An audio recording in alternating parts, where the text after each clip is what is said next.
बोलिए वृंदावन बिहारी लाल की, बोलिए सरस्वती मैया की, बोलिए दुर्गे मैया की जय। जय श्री राधे श्याम। नमः पार्वती पते हर हर महादेव शंभो। आदरणीय उपस्थित समस्त श्रोतागण बंधु और भाइयों, सीता अनुसुईया जैसी इस धरा पर पलने वाली हमारी माता शक्ति माताएं और बहनें, पिता तुल्य हमारे बुजुर्ग, दूर दूर से आए हुए सभी अतिथिगण, सभी मानभाव, सभी ग्रामवासी एवं सभी क्षेत्रवासी, सभी संत समाज, सभी पवित्र आत्माएं, प्रेम करने वाले बच्चों, आसन पर विराजमान मुख्य अतिथि परिचय जी महाराज एवं मेघपति जी महाराज, सभी पवित्र आत्माएं, आज दुर्गे मैया की कृपा से आपके धाम में कथा को चलते हुए आज चौथा दिवस आप पहुंचा है, जिसमें हम सभी लोग प्रवेश कर चुके हैं और आप सभी भक्त जो हैं भगवान की बड़ी ही पावन पावन रसमयी कथाओं का रसास्वादन करते हुए आ रहे हैं। कल आप लोगों ने बड़ी मार्मिक कथा को सुना कि किस प्रकार से भोले बाबा का विवाह मैया पार्वती के साथ में हुआ। अभी आप भैया जी के मुखारबिंद से बड़ा ही पावन प्रसंग सुन रहे थे कि राजा उत्तानपाद के घर में दो रानियां हैं। बड़ी का नाम सुनीति, छोटी का नाम सुरुचि। सुरुचि ने आते ही आते सुनीति को घर से बाहर निकाल दिया। सुनीति ने ही राजा उत्तानपाद का दूसरा विवाह करवाया था। क्यों? क्योंकि परीक्षित जी महाराज सुनीति के गर्भ से किसी संतान ने जन्म नहीं लिया था, तो सुनीति को लोग बांझ कहते थे, राजा उत्तानपाद को लोग निर्वंशिया कहते थे। तो सुनीति से देखा नहीं गया तो उसने कहा महाराज आप अपनी दूसरी शादी कर लो, कम से कम आपके ऊपर जो निर्वंशिया का कलंक लगा है ये तो हट जाएगा, अब दूसरी शादी कर लो। उत्तानपाद ने बहुत मना किया, लेकिन महाराज सुनीति ने जबरदस्ती करके उत्तानपाद की शादी सुरुचि के साथ करवा दी। सुरुचि के साथ विवाह करके जैसे उत्तानपाद अवध में आए तो आने के बाद में महाराज क्या हुआ कि सुरुचि को मालूम पड़ा कि उत्तानपाद की पहले से एक और पत्नी है, तो सुरुचि ने आते ही आते महाराज सुनीति को घर से बाहर निकाल दिया। देखो महाराज अभी भैया जी बता रहे थे कि संसार में जो व्यक्ति जन्म लेकर के आता है परीक्षित जी महाराज, ये किसी न किसी चीज से महाराज हमेशा दुखी रहता है। कहते हैं ना, एक कवि कल्पना करते हैं बड़े सुंदर शब्दों में कि कोई तन दुखी, कोई मन दुखी, कोई तन दुखी, कोई मन दुखी, कोई धन में तन दुखी, कोई मन दुखी, कोई धन में थोड़े थोड़े सब दुखी, सुखी राम के दास को प्यारे, सुखी राम के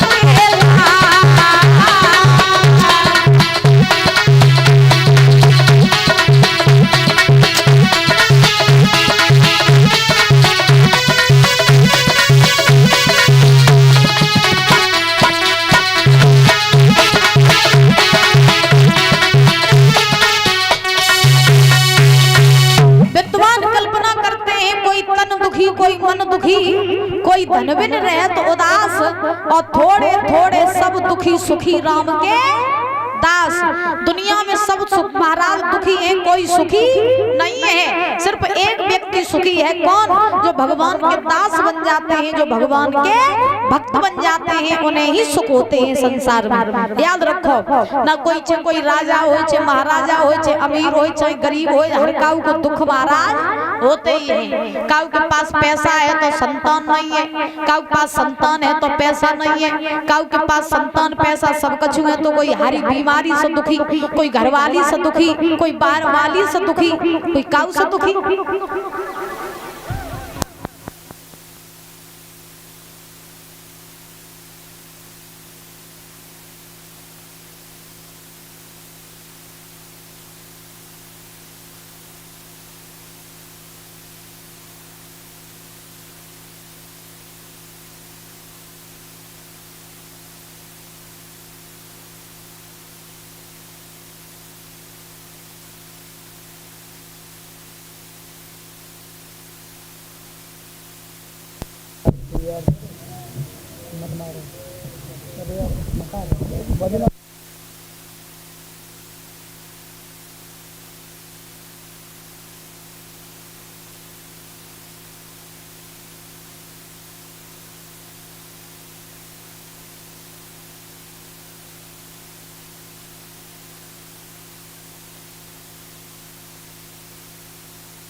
बोली गोविंद भगवान की, बोली राधा रानी सरकार की।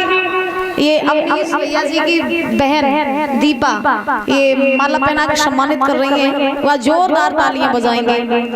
और ये अंबुज भैया जी की बहन शिवानी ये भी माल्यार्पण से सम्मानित कर रही है, इनके लिए जोरदार तालियां बजाएंगे।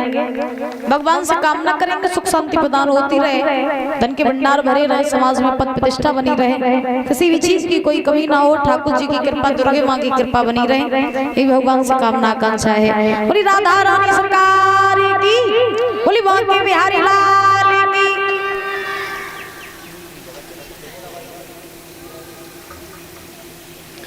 महाराज आज ध्यान रखना, व्यास नंदन श्री सुखदेव जी महाराज जो है ये राजा परीक्षित को कथा श्रवण करा रहे हैं। यह राजन परीक्षित आज सुरची ने आते ही आते परीक्षित जी सुनीति को घर से बाहर निकाल दिया और सुनीति ने राजा उत्तानपाद से कहा कि हे राजन, अगर इस घर में हमारी सौत रहेगी तो मैं नहीं रहूंगी। अगर इस घर में हमारी सौत रहेगी तो मैं इस घर में कभी अपना पैर नहीं रखूंगी, और अगर मुझे रखना चाहते हो तो इसे घर से बाहर निकाल दो। तो महाराज आज सुनीति ने जब सुना कि हमारी छोटी बहन जो है ये वापस घर जाने की बात कर रही है, तो सुनीति ने सुरची के हाथ जोड़े और कहा कि हे बहन, ये धन दान राजपाट धन दौलत सब तुम ले लो, हमें तुम्हारा कछु नहीं चाहिए। अगर तुम बस कुछ देना ही चाहती हो तो बस इतनी कृपा कर दो कि तुम इस महल में भीतर आ जाओ, क्योंकि अगर आज तुम्हारा डोला अगर वापस लौट गया तो मेरे महाराज कहीं मुंह दिखाने के लायक नहीं रहेंगे।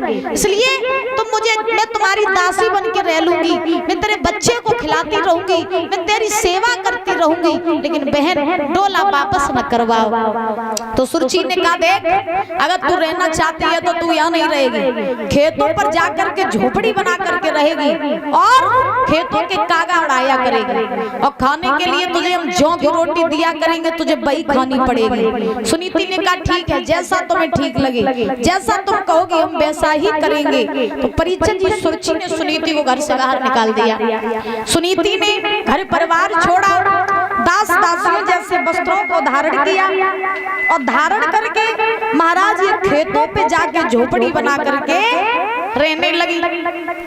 जब खेतों पे जाके झोपड़ी बना करके रहने लगी, राजा उत्तानपाद सुनीति सुरची के साथ महलों में रहने लगे और सुनीति ये खेतों पे जाके झोपड़ी बना करके रहने लगी।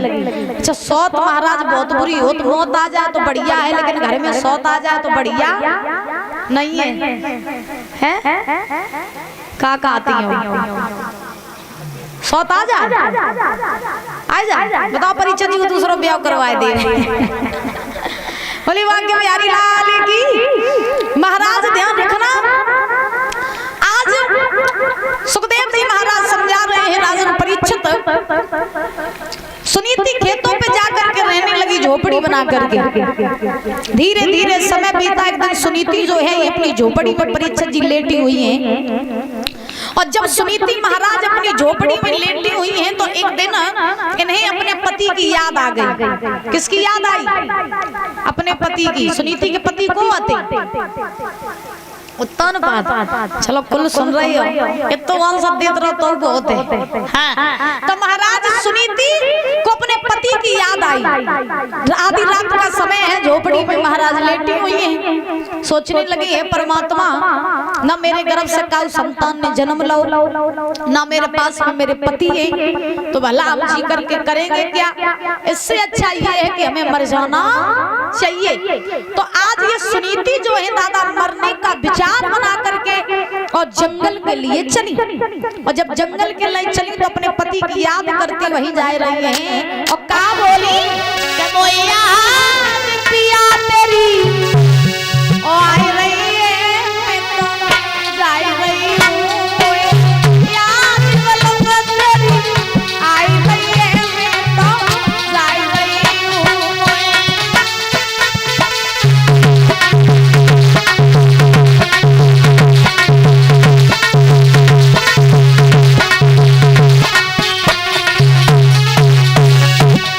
आज ध्यान रखना महाराज, राजा उत्तानपाद की याद करती हुई सुनीति महाराज जब जंगल में जा रही है मरने के लिए। क्यों? सुनीति ने सोचा मेरे पास ना मेरे पति है ना मेरे गर्भ से कोई संतान में जन्म लो तो हम जी की करिएगा तो हमें मर जाना चाहिए। सुनीति मरने के लिए चली महाराज, तो अपने पति की याद करके वहीं जा रहे हैं।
चली। जब मरने के लिए चलती जा रही आधी रात का समय है। आधी रात के समय ये सुनीति मरने के लिए परीक्षित जी जब पहुंची है कहाँ? नदी के पास। जैसे एक नदी के पास में पहुंची तो सुनीति ने महाराज उस नदी में कूदने का प्रयास किया। तब तक क्या हुआ कि कहीं से घूमते घूमते बाबा देव ऋषि नारद सुनीति के पास जा पहुंचे। जब बाबा देव ऋषि नारद सुनीति के पास जब पहुंचे, सुनीति को मरता हुआ देखा।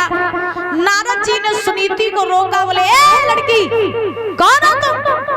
यहाँ मरने के लिए आधी रात में क्या कर रही हो यहाँ? सुनीति ने हाथ जोड़े प्रणाम किया, बाबा जी मेरा नाम सुनीति है। कहाँ से आई हो? मैं अवध से आई हूँ। आधी रात बस नदी पर क्या कर रही हो? सुनीति बोली बाबा जी मैं मरने आई हूँ। क्यों? सुनीति बोली बाबा जी हम इसलिए मरने आए हैं कि मेरे गर्भ से काऊ संतान ने जन्म नहीं लो और मेरे पति जो हते उनको संग छूटियो, तो हम झोपड़ी बना करके रहते हैं, खेतों के कागा उड़ाती हैं और हमारे पति हमारी छोटी बहन के साथ महलों में रहते हैं, तो मैं जी करके करूंगी क्या, इसलिए मैं मरना चाहती हूँ।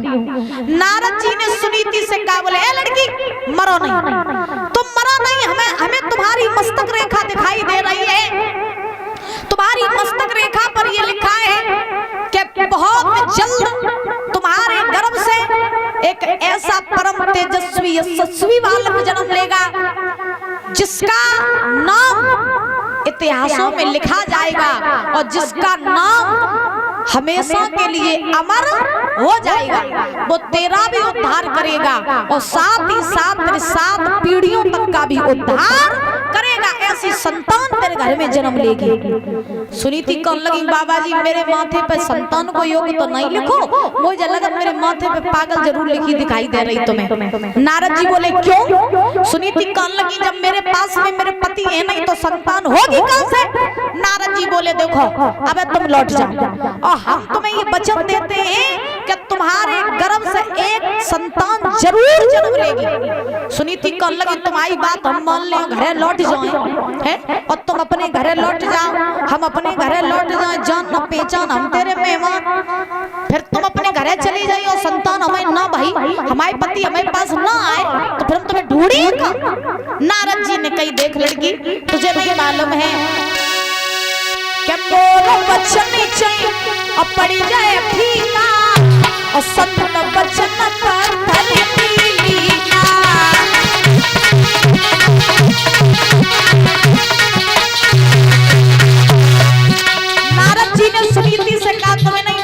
मेरी बात सुनो, संत का वचन कभी खाली नहीं जाता है।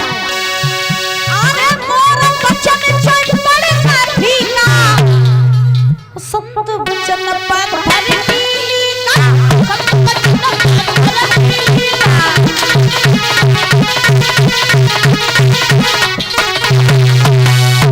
मोर वचन चढ़े और पड़ जाए फीका, और संत वचन पत्थर की लीका।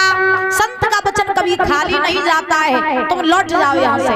अच्छा, पहले के संत संत होते थे, कलयुग में संत ढूंढना दादा ऐसे है जैसे अंधेरी रात में सुई ढूंढना है। पहले के संत अपने वचन से पीछे नहीं हटा करते थे। पहले के संत जो बात कह देते थे वो बात पत्थर की लकीर होती थी, है? और आजकल संत देखो कैसे हैं महाराज।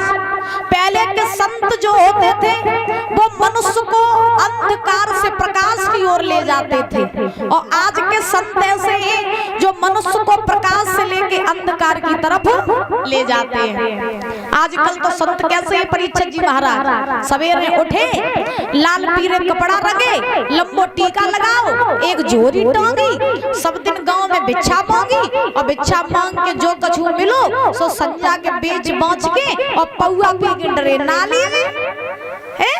तो ऐसे संत भैया काय कौन को बताओ परीक्षक जी महाराज, है ना? तो कलयुग में तो ऐसे संत है महाराज जो पौआ पी के नाली में डरे रहा था। अब पहले संत ऐसे होता। अच्छा, संत होता क्या है? संत होना कैसा चाहिए?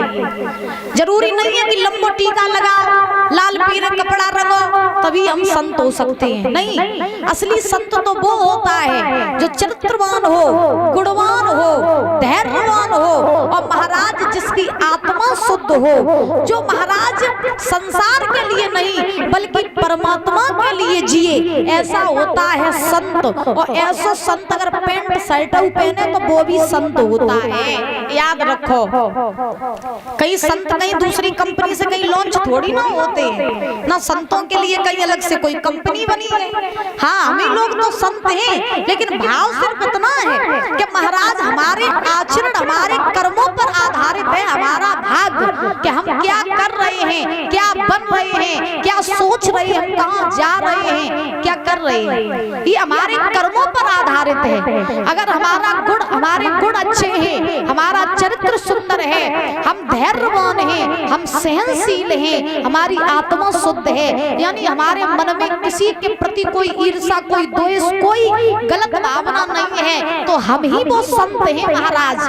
याद रखो, हम आप ही वो संत हैं। अब ऐसा का कि लंबो टीका लगा लो, लाल पीले कपड़ा रंग रहे, झोरी टांग ली और भिक्षा मांगवे काजी चलवे, और महाराज द्वार द्वार भिक्षा मांगी, संजा के पौआ पी के नाली में डरे। तो ऐसे संत काऊ काम के नहीं होते परीक्षक जी महाराज, हैं? एक कवि तो ये लिखते भी हैं, अरे संत तो वो मर जाए, अरे नहीं हर से ध्यान लगावे, और पंच तो वो मर जाए जो दारू पी के न्याय करावे।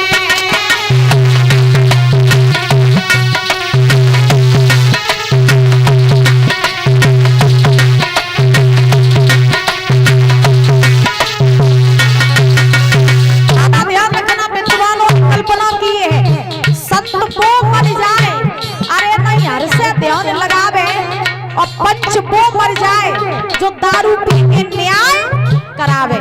दूसरी बात, गुरु तो वो मर जाए, अरे चेला से जो ज्ञान छुपावे।